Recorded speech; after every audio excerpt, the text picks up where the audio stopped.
हमारे देश में संविधान को नोच लिया गया, इमरजेंसी आपातकाल लाया गया।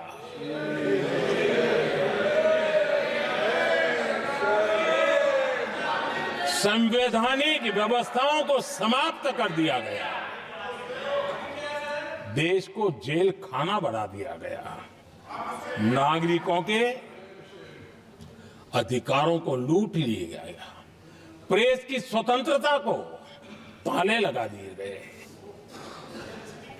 और कांग्रेस के माथे पर ये जो पाप है ना, वो कभी भी धुलने वाला नहीं है, कभी भी धुलने वाला। यह सिर्फ हिंदुस्तान है, दुनिया में जब जब लोकतंत्र की चर्चा होगी, कांग्रेस के माथे का ये पाप कभी धुलने वाला नहीं है, क्योंकि लोकतंत्र का गला घोंट दिया गया था। भारत के संविधान निर्माताओं की तपस्या को मिट्टी में मिलाने की कोशिश की गई थी। आदरणीय सभापति जी, जब 50 साल हुए तब क्या भुला दिया गया था? जी नहीं, अटल बिहारी वाजपेयी जी की सरकार थी और 26 नवंबर को 2000 देश भर में संविधान का 50वां वर्ष मनाया गया था।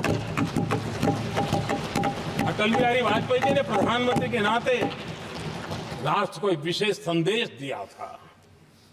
एकता, जनभागीदारी, साझेदारी, उसके महत्व पर बल देते हुए उन्होंने संविधान की भावना को जीने का प्रयास किया था, जनता को जगाने का भी प्रयास किया था। और अध्यक्ष जी, जब देश संविधान का 50 वर्ष मना रहा था और जब 50 वर्ष की पूर्णाहुति हुई, तो ये मेरा भी सौभाग्य था कि मुझे भी संविधान की प्रक्रिया से मुख्यमंत्री बनने का अवसर मिल गया।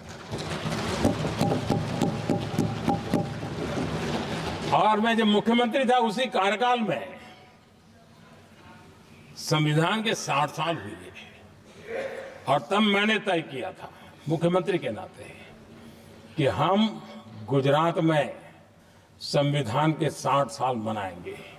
और इतिहास में पहली बार ऐसा हुआ है जब संविधान के ग्रंथ को हाथी पर बनाई हुई अंबाड़ी में रखा गया, उस विशेष व्यवस्था में रखा गया। हाथी पर संविधान की यात्रा निकल, संविधान गौरव यात्रा निकाली गई और राज्य का मुख्यमंत्री उस संविधान के नीचे हाथी के बगल में पैदल चल रहा था और देश को संविधान का महत्व समझाने का सांकेतिक प्रयास कर रहा था। ये सौभाग्य भी मुझे प्राप्त हुआ था, क्योंकि हमारे लिए संविधान का महत्व क्या है। और आज 75 साल हुए, हमें अवसर मिला। और मुझे याद है जब मैंने लोकसभा के पुराने सदन के अंदर जब 26 नवंबर को संविधान दिवस मनाने की बात कही थी, तब एक वरिष्ठ नेता ने सामने से आवाज उठाई थी कि 26 जनवरी तो है, 26 नवंबर की क्या जरूरत है। क्या भावना घर कर गई थी, ये बहुत पुरानी बात रही है। इसी सदन में मेरे सामने हुआ था। लेकिन आदरणीय सभापति जी, मेरे लिए खुशी की बात है कि इस विशेष सत्र में अच्छा होता, संविधान की शक्ति, संविधान की विविधताओं पर चर्चा होती, नई पीढ़ी को काम आता। लेकिन हर एक की अपनी अपनी मजबूरियां होती है, हर कोई अपना दुख किसी न किसी रूप में प्रकट करता रहता है। कईयों ने अपनी विफलताओं का दुख प्रकट किया है। अच्छा होता दलगत भावनाओं से उठ करके देश हित में संविधान की चर्चा हुई होती, तो समृद्धि मिलती अनेक देश की नई पीढ़ी को। आदरणीय सभापति जी, मैं तो संविधान के प्रति विशेष आदर का भाव व्यक्त करना चाहूंगा कि संविधान की भावना थी कि मेरे जैसे अनेक लोग जो यहां पहुंच नहीं पाते, ये संविधान था जिसके कारण हम पहुंच पाए। क्योंकि हमारा कोई बैकग्राउंड नहीं था, हम यहां तक कैसे आते हैं? ये संविधान का सामर्थ्य था, जनता जनार्दन के आशीर्वाद थे।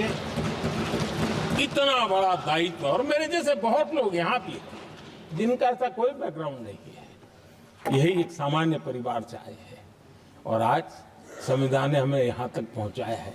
और ये भी कितना बड़ा सौभाग्य है कि हमें देश ने इतना स्नेह दिया, एक बार नहीं, दो बार नहीं, 3 बार। ये हमारे संविधान के बिना संभव नहीं था। आदरणीय सभापति जी,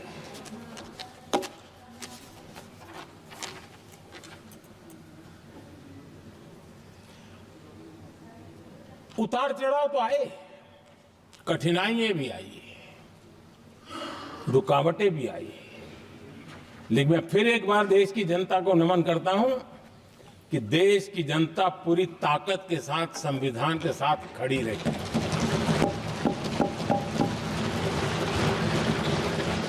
आदरणीय सभापति जी, मैं आज यहां किसी की व्यक्तिगत आलोचना करना नहीं चाहता हूं, लेकिन तथ्यों को देश के सामने रखना जरूरी है, और इसलिए मैं तथ्यों को रखना चाहता हूं। कांग्रेस के एक परिवार ने संविधान को चोट पहुंचाने में कोई कोर कसर नहीं छोड़ी है।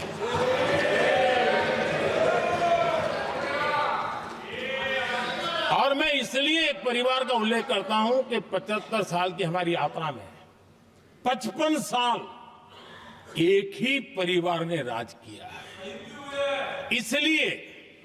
इसलिए देश को क्या क्या हुआ है ये जानने का अधिकार है,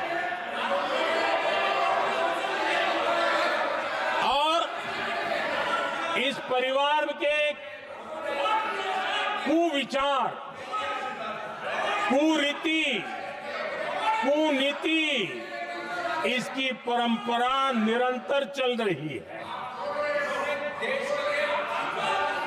हर स्तर पर इस परिवार ने संविधान को चुनौती दी। आदरणीय सभापति जी, 1947 टू 1952 इस देश में इलेक्टेड गवर्नमेंट नहीं थी। एक अस्थाई व्यवस्था थी, एक सिलेक्टेड सरकार थी, और चुनाव नहीं हुए थे। और जब तक चुनाव न हो तब तक एक इंटरिम व्यवस्था के रूप में कोई खाका खड़ा करना चाहिए, किया गया था। 1952 के पहले राज्यसभा का भी गठन नहीं हुआ था, राज्यों में भी कोई चुनाव नहीं थे, जनता का कोई आदेश नहीं था। उसके बावजूद भी, और अभी तो संविधान निर्माताओं ने इतना मंथन करके संविधान बनाया था। 1951 में जबकि चुनी हुई सरकार नहीं थी, उन्होंने ऑर्डिनेंस करके संविधान को बदला, और किया क्या? अभिव्यक्ति की आजादी पर हमला कर दिया गया।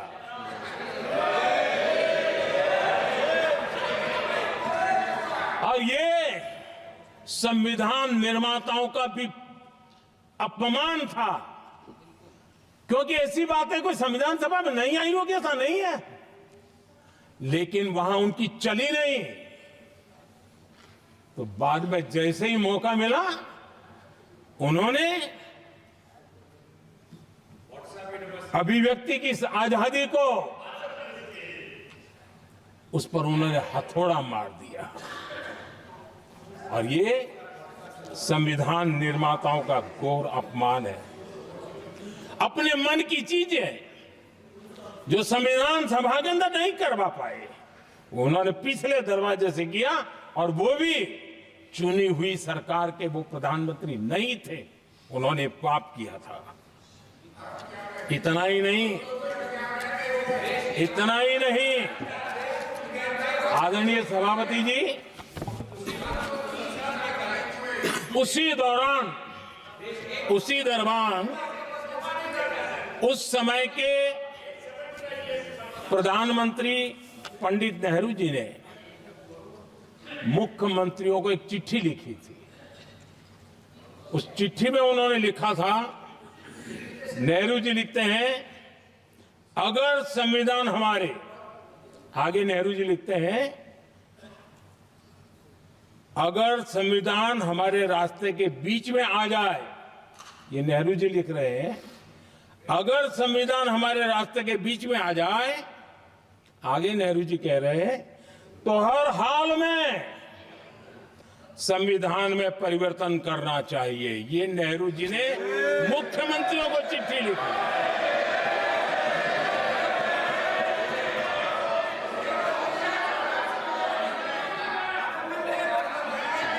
और आदरणीय सभापति जी, ये भी देखिए, 1951 में ये पाप किया गया, लेकिन देश चुप नहीं था। उस समय राष्ट्रपति डॉक्टर राजेंद्र प्रसाद जी ने चेताया, ये गलत हो रहा है। उस समय स्पीकर पद पर बैठे हुए हमारे स्पीकर महोदय ने भी पंडित जी को कहा, गलत कर रहे हो। इतना ही नहीं, आचार्य कृपलानी जी, जयप्रकाश नारायण जैसे महान कांग्रेसी लोगों ने भी पंडित नेहरू ने कहा कि ये रोको, लेकिन पंडित जी का अपना संविधान चलता था और इसलिए उन्होंने इतने वरिष्ठ महानुभावों की सलाह मानी नहीं और उसे भी उन्होंने दरकिनार कर दिया। और आदरणीय